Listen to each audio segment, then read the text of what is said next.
Salut, c'est Hugo. J'ai lu un article de Kilian Jornet publié le 20 janvier sur l'état du trail en 2026. Il précise que c'est une opinion basée sur ce qu'il observe avec ses pieds d'athlète d'élite. Et je vais faire simple. Je déroule tous ces points et je te pose une question finale. Dans le premier point, il aborde les JO. Il explique qu'en 2026, World Athletics avec ITRA et WMRA a travaillé pour une proposition pour Brisbane en 2032. Il mentionne aussi que Golden Trail Series et Salomon poussent dans cette direction. Et il dit qu'un format olympique risque d'être plus standardisé, souvent en boucle. Dans le deuxième point, il parle de l'économie du trail élite. Il écrit qu'il y a environ une centaine d'athlètes qui vivent correctement du trail dans le monde.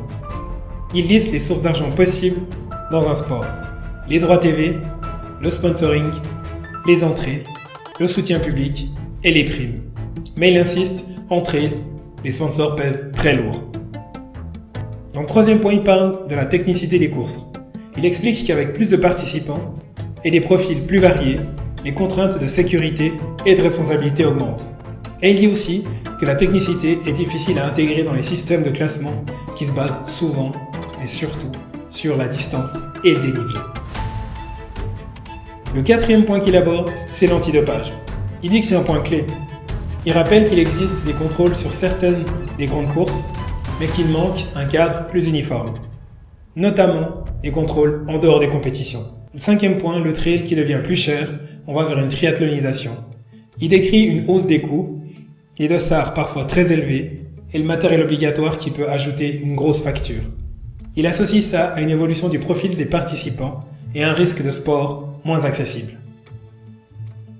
Dans le sixième point, il parle de la place des femmes. Il donne des tendances de participation, plus proche de la parité sur les formats courts et une baisse sur les distances longues, type 50 km et 100 miles. Il cite aussi les différences selon les pays. Dans le septième point, il parle du retour au local. Il observe que face à trop d'informations, il y a une confiance qui peut se dégrader sur les réseaux. Il mentionne aussi l'impact des contenus générés. Il voit un retour vers des dynamiques locales. Des groupes, des défis, des ligues locales, des fastest known time, etc. Dans le huitième point, il évoque des teams comme en cyclisme. Il explique que certaines structures fonctionnent de plus en plus comme des équipes, au niveau de l'encadrement, de la logistique, du matériel et de la performance. Et il dit que ça peut influencer les calendriers et les choix de course. Dans le neuvième point, il indique que les athlètes deviennent des médias. Il note le retour des formats longs, type blog et newsletter, l'évolution de YouTube et la place croissante des podcasts. Il dit aussi que ça change la relation au sponsoring. Parfois, on finance une chaîne ou un contenu, pas juste une présence sur une course. Dans le dixième point, il évoque la Chine et les tendances d'entraînement.